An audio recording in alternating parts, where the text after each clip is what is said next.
હવે પછી આપણે ધન આયનના ટેસ્ટ વિશેની વાત કરવાના છીએ.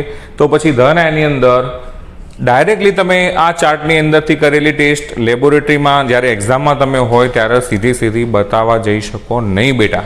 બહુ ધ્યાન આપજો આવા બધું પર. આ ચાર્ટમાં તમને જે પણ ધન આયન પકડાવવાનું છે એની ટેસ્ટ સીધી બતાવવા જવી નહીં. તો સર શું કરવું? આના માટે ગ્રુપ ટેસ્ટ હોય બેટા, ધ્યાન આપજો. આના માટે ગ્રુપ ટેસ્ટ અલગથી આપેલા છે. તમારા દરેકની માર્ગદર્શિકા નવી જૂની હોય તો એના પેજ નંબર અલગ હોઈ શકે, એટલે હું ચાર્ટ લખવાનો છું લાસ્ટમાં. એટલે વિડીયો એન્ડ સુધી જોજો. લાસ્ટમાં જે આ લેબોરેટરીની પ્લસ આયનની જે સિક્રેટ છે બધી તમારા સાથે હું શેર કરવાનો છું. એટલે લાસ્ટની અંદર આપણે ગ્રુપ ટેસ્ટ વિશે ચર્ચા કરવાના છે, તો પૂરેપૂરું ધ્યાન આપજો. અત્યારે હાલ આપણે જે ફ્લો ચાર્ટ બનાવેલો છે ધન આયન માટે એને આપણે ફોલો કઈ રીતે કરવો એ હું તમને શીખવાડું છું. ચલો, તો ઓલરેડી ધન આયન માટે જે ટેસ્ટ કરવાની છે એના માટે 0 થી લઈને 5B અથવા તો 6 ગ્રુપ સુધી અવેલેબલ છે આપણા જોડે. એ જ રીતે 0 ગ્રુપની અંદર કોણ છે? તો NH4+ એમોનિયમ આયન. પહેલા ગ્રુપની અંદર કોણ છે? Pb+2. બીજા ગ્રુપમાં Pb+2, Cu+2, As+2. ત્રીજા ગ્રુપની અંદર Fe+3, Al+3. ચોથા ગ્રુપની અંદર Ni+2, Zn+2. પાંચમા ગ્રુપની અંદર Ba+2, Sr+2 અને Ca+2. અને લાસ્ટમાં છઠ્ઠા ગ્રુપની અંદર Mg+2. ઘણા બધા શિક્ષકો આને 5B તરીકે પણ ઓળખતા હોય છે. એટલે કોઈ જગ્યાએ તમને ખ્યાલ હોવો જોઈએ કે આ રીતે છઠ્ઠું ગ્રુપ અવેલેબલ નહીં, 5B છે. અમુક લોકો 6 નંબરનું ગ્રુપ ઓળખતા હોય છે. ઓકે, તો પછી આ બધા જે ગ્રુપ ડિવાઇડેશન કર્યા છે એ ગ્રુપમાં પહેલાં તમારે ટેસ્ટ કરવી પડે. કયું ગ્રુપ હાજર છે પહેલાં કહેવું પડે, પછી આ ફ્લો ચાર્ટનું કામ છે. કેમ કે આ ફ્લો ચાર્ટથી તમને શું મળે છે? કન્ફર્મ મળે છે આયન, કે આ આયન જ હાજર છે. સપોઝ Zn+2, Al+3, પછી વોટ એવર અંદર જે આપેલા છે Ni+2, આવી રીતે. ઓકે, તો આ ચાર્ટ ફોલો કરીને લાસ્ટમાં આપણે ચર્ચા કરીએ સરસ મજાની કે ગ્રુપ કઈ રીતે શોધવા. આ બધા ગ્રુપ શોધવાના છે બેટા. આમાંથી કયું ગ્રુપ હાજર છે? સપોઝ તમારે કોપર સલ્ફેટ આવ્યો, તો કોપર સલ્ફેટની અંદર તમને Copper+2 આ ફ્લો ચાર્ટથી મળી જશે. પણ Cu+2 માટેનો ગ્રુપ ટેસ્ટ કઈ રીતે કરવો? તો Cu+2 કયા ગ્રુપમાં દેખાય છે તમને? બેટા યસ, બીજા ગ્રુપમાં. તેનો મતલબ શું? ડાયરેક્ટલી આપણે બીજા ગ્રુપની ટેસ્ટ કરીને બતાવવાની. કેમ એવું સર? કેમ કે બેટા 0 થી 6 ગ્રુપ અવેલેબલ છે, તો એના માટે 6 સમૂહની અલગ અલગ કસોટીઓ. હવે એટલી બધી કસોટી કરવા ના જવાય, તો એના કરતાં બેટર છે આપણે પ્રયોગ ઊંધો કરીએ છીએ પણ પરિણામ સીધું આવશે. પહેલાં આપણે ધન આયન આ ફ્લો ચાર્ટ ઉપરથી શોધી દઈએ છીએ અને પછી ખબર પડી જાય છે આપણને કે કયું આયન છે. કે Cu+2 તો આ ગ્રુપની કરવાની ટેસ્ટ, Ni+2 તો આ ગ્રુપની કરવાની ટેસ્ટ, એમોનિયમ આયન છે તો 0 ગ્રુપની કરવાની ટેસ્ટ. તો એમ કરીને આ બધા ગ્રુપની ટેસ્ટ સાથે કરવાની કોઈ જરૂર હોતી નથી. માત્ર એક જ આયનની તમારે ટેસ્ટ કરવાની રહેશે. કઈ રીતે આપણે લાસ્ટમાં હું તમને જણાવું છું. ચલો, તો હવે શરૂઆત કરીએ. તો શૂન્ય સમૂહની સૌ પ્રથમ શરૂઆત કરવી, કેમ કે ફ્લો ચાર્ટ તમને જે બુકમાં આપેલો છે તમારી પ્રેક્ટિકલ બુકમાં, એની અંદર ફર્સ્ટ પહેલા સમૂહથી જ ચાલુ કરેલું. શૂન્ય સમૂહ કોઈ જોતું જ નહીં. આના આગળના પેજ ઉપર, ફ્લો ચાર્ટના આગળના પેજ ઉપર તમે માર્ક કરજો, ત્યાં શૂન્ય સમૂહની ટેસ્ટ છે. બરાબર? તો સૌ પહેલાં શૂન્ય સમૂહની ટેસ્ટમાં તમારો જે સોલિડ પદાર્થ તમને આપેલો છે ક્ષાર પાવડર સ્વરૂપે, એની અંદર NaOH લેવાનું અને NaOH લેવા પછી મંદ NaOH બેટા, હો મંદ NaOH તમારા ટેબલ ઉપર હશે જ, ડાયલ્યુટ NaOH. તો આ જે મંદ NaOH તમે લો છો એ નાખવા પછી એમોનિયાની જો સ્મેલ આવતી હોય, એમોનિયાની એકદમ ખરાબ સ્મેલ જ આવશે બેટા. તો એ ખરાબ સ્મેલ જેવું તમને ફીલ થતું હોય તો સમજી લેવાનું આશરે આપણે કહી શકીએ કે NH4+ મે બી પ્રેઝન્ટ. તો કે સર આ તો હમણાં તમે કીધું કન્ફર્મ ટેસ્ટ છે બધી, આનાથી તો તરત ખબર પડી. પણ બેટા અમુક ટેસ્ટ હોય એનાથી મે બી કહી શકીએ આશરે.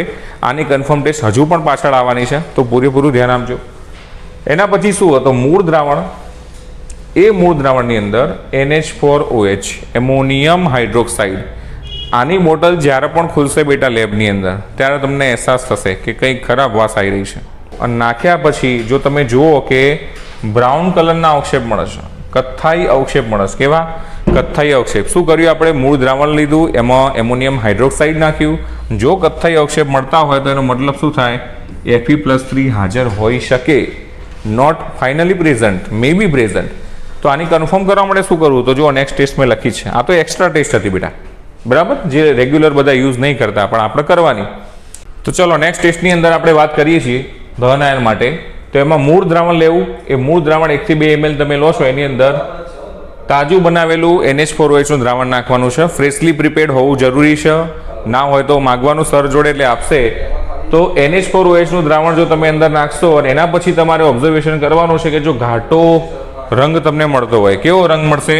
તો કે ઘાટો બ્લુ કલર મળતો હોય. તો ઘાટો બ્લુ કલર મળતો હોય તો Cu+2 આયન હાજર છે. આના માટે મોટી વાત કહી દઉં તમને, જો તમે નસીબદાર છો તો તમારા નસીબમાં CuSO4 એકદમ સરસ મજાનો રંગીન પદાર્થ લેબની અંદર ભૂરા રંગનો એટલે મીન્સ વાદળી રંગ જેવું, આ જો તમને મળી ગયો તો સમજી લો પ્રેક્ટિકલ ખાલી જોઈને જ ખબર પડી હશે તમને કે CuSO4 પદાર્થ હાજર છે તો Cu+2 ને SO4 -2.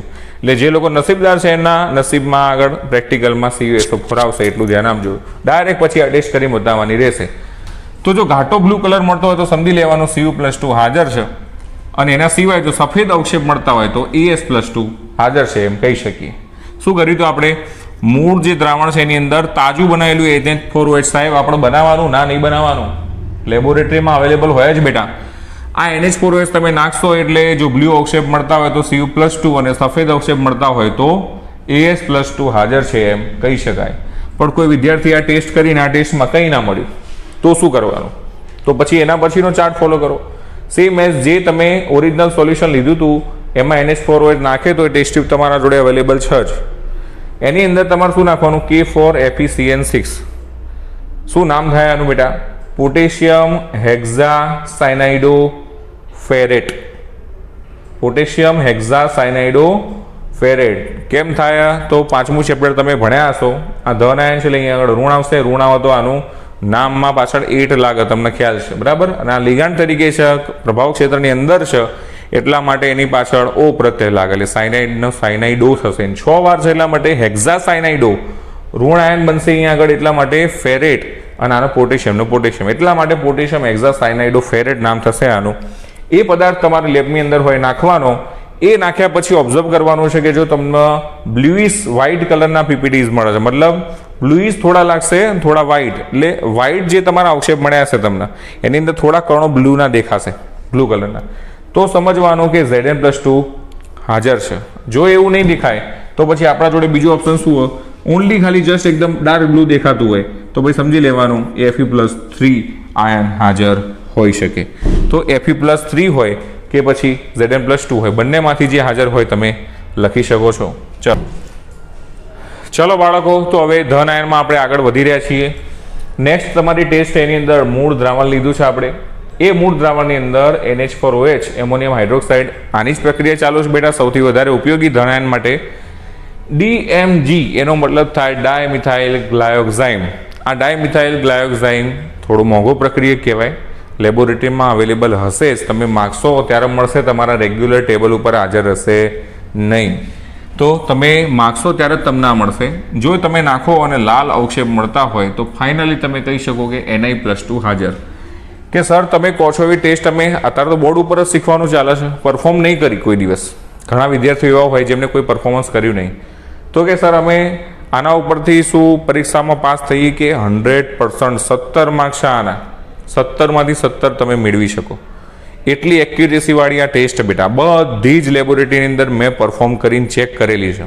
એટલે સો ડોન્ટ વરી, એના ઉપર કોઈ આશંકા નહીં, બરાબર. પછી તમારી પ્રયોગ કરવાની પદ્ધતિ, તમારા સાધન, તમારા લિક્વિડ્સ કેવા છે એના ઉપર ડિપેન્ડ છે, સોલ્યુશન્સ તમે કેવા વાપરો છો એના ઉપર ડિપેન્ડ છે. ઓકે, બાકી તો આ તમે ફોલો કરશો એટલે 100% તમારો ધન આયન ઋણ આયન તમને મળવાનો. 1.5 કલાક મતલબ 1.25 કલાકનો પ્રેક્ટિકલ 15 મિનિટમાં પૂરો, એટલું ધ્યાન આપજો. નેક્સ્ટ ટેસ્ટ આપણી મૂળ દ્રાવણ, એમાં NH4OH, એમાં 2 થી 3 ડ્રોપ બ્લુ લિટમસ નાખવાનું છે. હવે કે સાહેબ બ્લુ લિટમસ કઈ રીતે નાખવું? બ્લુ લિટમસનું દ્રાવણ તમારું ત્યાં આગળ તૈયાર હશે, ના હોય તો બ્લુ કલરનું લિટમસ પેપર તમે નાખી દો 1-2 ટુકડા કરીને તો પણ ચાલશે. એના પછી વધુ પ્રમાણમાં ફરીથી પાછો NH4OH નાખવાનો, એમોનિયમ હાઇડ્રોક્સાઇડ થોડો વધારે પ્રમાણમાં એડ કરવાનો. એક્સેસ પ્રમાણની અંદર NH4OH નાખ્યો છે અને જો તમને વાદળી અવક્ષેપ મળતા હોય તો એનો મતલબ શું થાય? Al+3 એલ્યુમિનિયમ+3 હાજર. આ આયન પછી નેક્સ્ટ ટેસ્ટ ઉપર જઈએ. મૂળ દ્રાવણ એની અંદર નેસલર પ્રક્રિયક, આ નેસલર પ્રક્રિયક તાજો તમારી લેબની અંદર અવેલેબલ હશે. એ જેવો તમે નાખશો મૂળ દ્રાવણમાં, જો તમને બ્રાઉન અવક્ષેપ મળી જાય તો બ્રાઉન અવક્ષેપ મળી જતા હોય તો શું હશે? NH4 પ્લસ ફાઇનલી હાજર, જે તમે શરૂઆતમાં શૂન્ય સમૂહમાં મેં તમને ટેસ્ટ બતાવી હતી કે NH4 પ્લસની ટેસ્ટ કરવાની છે, તો એ બ્રાઉન અવક્ષેપ મળે તો NH4 પ્લસ ફાઇનલી આગળ હાજર થઈ જશે. ઓકે, અને લાસ્ટ ટેસ્ટ ઓલમોસ્ટ આપણી કે મૂળ દ્રાવણની અંદર NaOH નાખશો મન અને ઓફ વ્હાઇટ કલરના અવક્ષેપ મળશે, થોડા ડલ એકદમ ડસ્ટ કલર જેવા મળશે અવક્ષેપ, તો એ ધીમે ધીમે પાછા બ્રાઉન થશે થોડો ટાઈમ મૂકવી રાખવાથી, તો Mn+2 આયન હાજર છે એમ કહી શકાય. ચલો નેક્સ્ટ ટેસ્ટ ઉપર જઈએ આપણે. મૂળ દ્રાવણ લીધું છે અહીંયા આગળ. એ મૂળ દ્રાવણની અંદર લોટ્સ ઓફ ઓપ્શન છે આપણી જોડે અહીંયા આગળ. સૌ પહેલાં શું કરશું, K2Cr2O7 પોટેશિયમ ડાયક્રોમેટ નાખ્યું છે બેટા. એ પોટેશિયમ ડાયક્રોમેટ નાખી ચેક કરવાનું, જો પીળા અવક્ષેપ મળતા હોય તો Pb+2 મે બી હાજર હોય. પીળા અવક્ષેપમાં બે ઓપ્શન છે બેટા. આ K2Cr2O7 નાખ્યો તમે દ્રાવણની અંદર મૂળ દ્રાવણમાં, અને તમને જો પીળા અવક્ષેપ મળે તો આ બંનેમાંથી કોઈ એક હાજર હશે. તો સાહેબ કન્ફર્મ કઈ રીતે કરવું, તો એના પછી બીજી ટેસ્ટ કરવી પડે. મૂળ દ્રાવણ ફરીથી લેવાનું, આ ઢોળી નાખવાનું બેટા. તો મૂળ દ્રાવણ ફરીથી શું નાખવાનું, KI નાખવાનું, અને KI પોટેશિયમ આયોડાઇડ નાખવાથી પીળા અવક્ષેપ પીળા જ રહે, તો Pb+2 ફાઇનલ હાજર. અને જો KI નાખવાથી પીળા અવક્ષેપ તમને ન મળે, ધ્યાન આપજો, પીળા અવક્ષેપ મળતા નહીં, ગમે તે જ ના મળે, તો Ba+2 હાજર છે ફાઇનલ.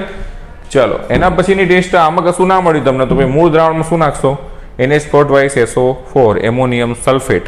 એ એમોનિયમ સલ્ફેટ તમે નાખશો, અને જો તમારી ટેસ્ટ ટ્યુબની અંદર સફેદ અવક્ષેપ મળી રહેશે તો Sr+2 સ્ટ્રોન્શિયમ+2 હાજર હશે. અને એ પણ ટેસ્ટ ના મળે તો એના પછી એમોનિયમ ઓક્ઝેલેટ નાખવું, એમોનિયમ ઓક્ઝેલેટ નાખો અને સફેદ અવક્ષેપ મળશે તો કેલ્શિયમ+2 Ca+2 આયન હાજર છે એમ કહી શકાય. થોડું આપણે ઝડપથી જઈ રહ્યા છે બેટા, કેમ કે ઓલરેડી વિડીયો ખૂબ લાંબો થવાનો છે આ વિડીયો, પણ આઈ ગેરંટી કે આ વિડીયો જોયા પછી સોલ્ટ એનાલિસિસ એટલે કે અકાર્બનિક ગુણાત્મક પૃથ્થકરણમાં તમને કોઈ હેરાન પરેશાન નહીં કરી શકે. બરાબર, તમારા બધા ડાઉટ આની અંદર સોલ્વ થઈ જવાના છે.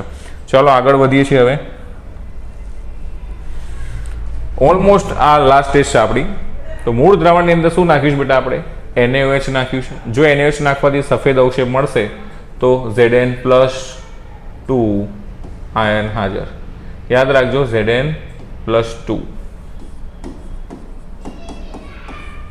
આયન હાજર છે એવું આપણે કહી શકીએ છીએ. એના ટેસ્ટ પકડાય તો ફરીથી બીજી ટેસ્ટ માટે મૂળ દ્રાવણ લેવાનું, NH4OH નાખવાનો, K4FeCN6 નાખવાનું, અને જો તમને બ્લુઇશ અવક્ષેપ મળતા હોય અથવા બ્લુઇશ વ્હાઇટ કલર જોવા મળતો હોય તો Zn+2 હાજર. અને એના સિવાય જો ડીપ બ્લુ મતલબ ઘાટો બ્લુ કલર મળે તો પણ તમે કહી શકો કે Zn+2 હાજર હોઈ શકે છે. કન્ફર્મ કહી શકો છો એના ઉપરથી, કેમ ઘણી બધી ટેસ્ટ મેં તમને બતાવીશ. એના પછી મૂળ દ્રાવણ, એની અંદર સોડિયમ હાઇપોફોસ્ફેટ Na2HPO4 નાખો, એનો ઓર્થોફોસ્ફેટ તરીકે પણ ઓળખવામાં આવે છે. એ પદાર્થ નાખવાથી જો સફેદ અવક્ષેપ મળતા હોય તો એ અવક્ષેપના કારણે તમે Mg+2 હાજર કહી શકો છો. આમાંથી ઘણી એવી ટેસ્ટ રેગ્યુલર તમને બીજી કોઈ જગ્યાએ નહીં મળે બેટા. આ માર્ગદર્શિકાના અંદરથી જ આપણે આ ચાર્ટ અવેલેબલ કર્યા છે તમારા માટે શોધીને, કેમ કે અંદર નિબંધલક્ષી મોટી મોટી ટેસ્ટ આપેલી છે. એ ટેસ્ટના ટૂંકમાં કઈ રીતે કન્વર્ટ કરવી એ કન્વર્ટ કરીને મેં તમને શીખવાડવાનો પ્રયત્ન કર્યો છે. બરાબર, તો આ Mg+2ની વાત કરીએ આપણે. Mg+2 એટલે કયો સમૂહ, 5B અથવા તો છઠ્ઠો સમૂહ. ઓલમોસ્ટ આપણે બધા સમૂહના આયનોની, ધન આયનોની અહીંયા આગળ ટેસ્ટ પૂરી કરીએ છીએ. આના પછી આપણે નેક્સ્ટ વિડીયોની અંદર તમારા જે ગ્રુપ ટેસ્ટ, એ ગ્રુપ ટેસ્ટની ચર્ચા કરવાના છીએ. આ જોયા પછી જો એ ચેક ના કર્યો તમે તો પરીક્ષામાં પરફોર્મન્સ કઈ રીતે સર જોડે બતાવવા જવું એ તમને ખ્યાલ આવશે નહીં. માટે નેક્સ્ટ વિડીયો ચોક્કસથી જુઓ. જય હિન્દ, જય ભારત.